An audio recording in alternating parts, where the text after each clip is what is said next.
Hey, ¿qué tal amigos? Mi nombre es Andrés y sean bienvenidos a su canal de motos y de rutas, las 1001 rutas. En esta ocasión les traigo el tercer video de esta miniserie sobre motocicletas de baja cilindrada. Si no se han visto los otros dos videos, les voy a dejar los enlaces en la parte superior para que vayan y los vean. En este video les voy a compartir algunos consejos para salir a rodar en una motocicleta pequeña, sobre todo enfocándome en modelos de 100, 125 y 150 centímetros cúbicos. Y también de paso les voy a compartir algunos paisajes en los que he rodado con mi GZ 150. Recuerden que hace poco les comenté en el video del top 5 de las motos de baja cilindrada más económicas para viajar que ese tipo de motocicletas no son las más aptas para salir a rodar porque tienen muchas limitaciones en comparación con una de mediano o alto cilindraje. Sin embargo, se puede salir a rodar en ellas siempre y cuando se les exija de acuerdo a lo que pueden ofrecer y se tengan en cuenta ciertos aspectos que en este video les voy a compartir. Así que comencemos. Un primer consejo, y que para mí es uno de los más importantes, es no exceder el límite de revoluciones máximo permitido en su motocicleta durante un tiempo muy prolongado. Este es uno de los errores que más cometen, sobre todo aquellos que no tienen mucha experiencia en este mundo de las motos. ¿Qué es lo que sucede? Cuando viajamos en una motocicleta de baja cilindrada, por lo general la llevamos casi siempre rozando el límite máximo de sus revoluciones. Esto se debe a que muchas veces queremos alcanzar altas velocidades y para que la moto nos arroje dicha velocidad debemos llegar al tope de sus revoluciones, es decir, exigirla al máximo, ya que son motores pequeños y que ofrecen toda su potencia a muy altas RPM. Por ejemplo, en la GN125 de Suzuki, su tope máximo de revoluciones está a las 9000 vueltas. Si queremos llevar una velocidad de entre 80 y 95 km por hora, tenemos que subir la moto hasta los 8000 u 8500 vueltas, es decir, que la llevamos casi hasta su límite máximo. Ahora bien, ¿qué pasa cuando queremos ir a una velocidad de 100 km o más? ¿Qué es lo que sucede cuando hay una recta muy larga o queremos adelantar otro vehículo? Aquí ya tendremos que subir la moto hasta las 9000 o 9500 RPM. Es decir, estamos exigiendo al máximo el motor y precisamente esto es lo que deben evitar cuando viajen. Esto por supuesto no sucede en una moto más grande, ya que son motores que nos dan una velocidad aceptable con mucha facilidad y sin ir tan revolucionadas. Pero como estamos hablando de motocicletas pequeñas, traten de mantenerlas siempre por debajo de este límite de revoluciones, ya que así el motor irá sereno y con total seguridad los podrá llevar durante muchas horas. Por el contrario, si llevan el motor todo el tiempo exigido, este se sobrecalentará y les podrá traer problemas graves durante la ruta o a largo plazo.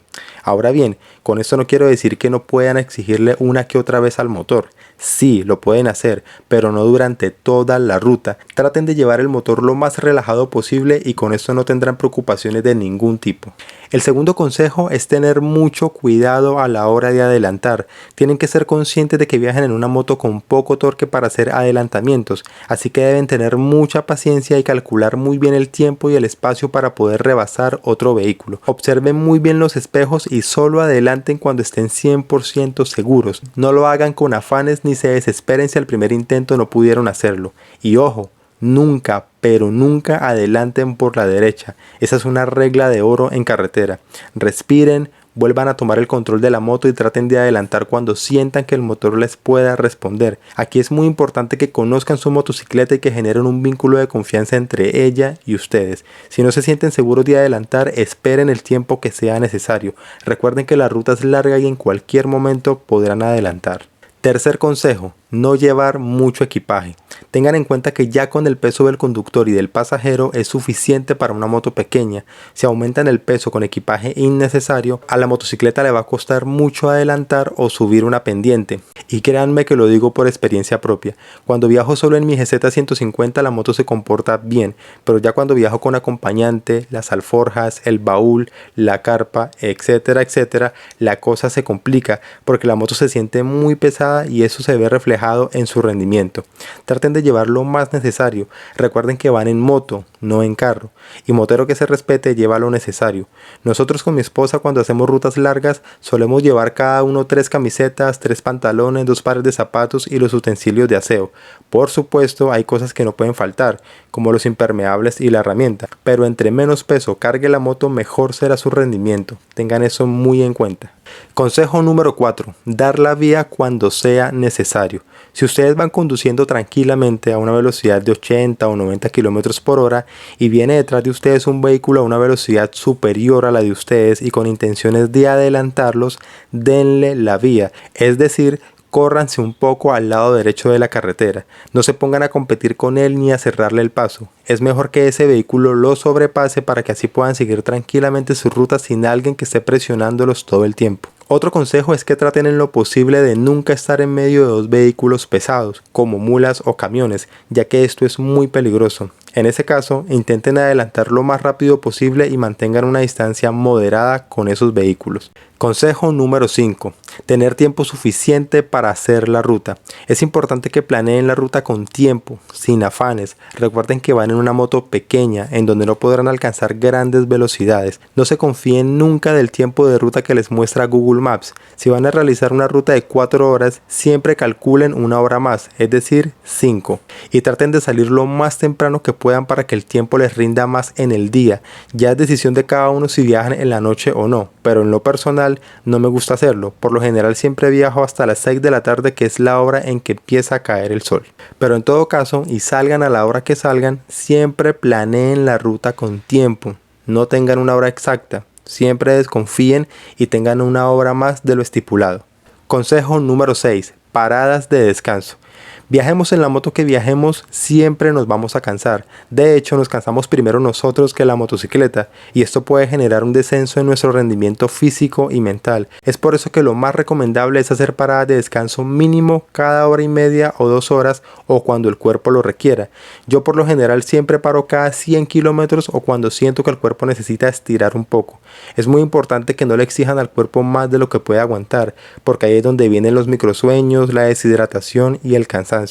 Tómense un tiempo de 15 o 20 minutos para realizar ejercicios de estiramiento, para hidratarse o para tomar algo si sienten algún malestar físico. Número 7. Equipar buenas luces y buenas llantas. Para nadie es un secreto que en Colombia la gran mayoría de motos de baja cilindrada las entregan con luces halógenas, es decir, sin luces, y con llantas de pésima calidad. Por eso es muy importante que primero le equipen a su moto un bombillo LED y luces exploradoras, sobre todo si son de los que les encanta viajar de noche.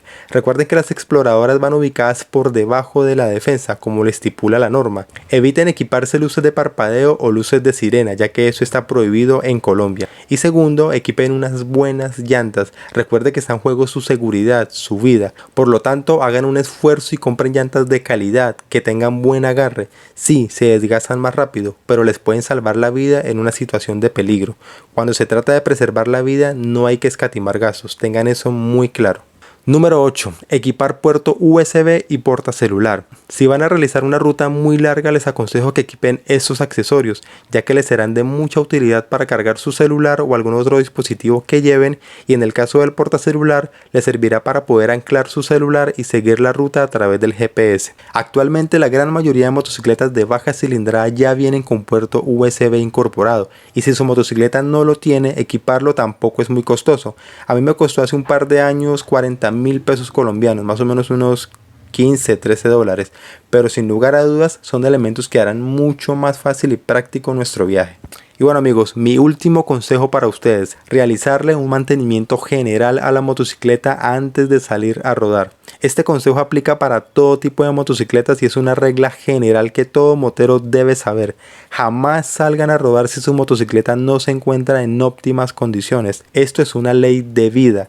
Realícenle un mantenimiento general a su moto, en donde le revisen los frenos, presión de las llantas, sistema eléctrico, cambio de aceite, estado general del motor, válvulas, bujía, cadenilla, filtro de aire, etc. Con esto podrán salir confiados a rodar y su motocicleta les entregará el mejor rendimiento.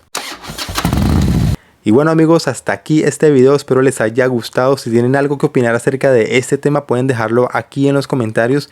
Y nada, si quieren apoyar mi trabajo lo pueden hacer dándole like a este video, compartiéndolo y por supuesto suscribiéndose al mejor canal de motos y de rutas de Colombia. Y atentos al canal porque ya casi llegamos a los 10.000 suscriptores, y para celebrar esta gran meta, este gran logro, se vienen muchos regalos y muchas sorpresas con los que estén conectadísimos aquí en el canal. Nos vemos en una próxima ocasión.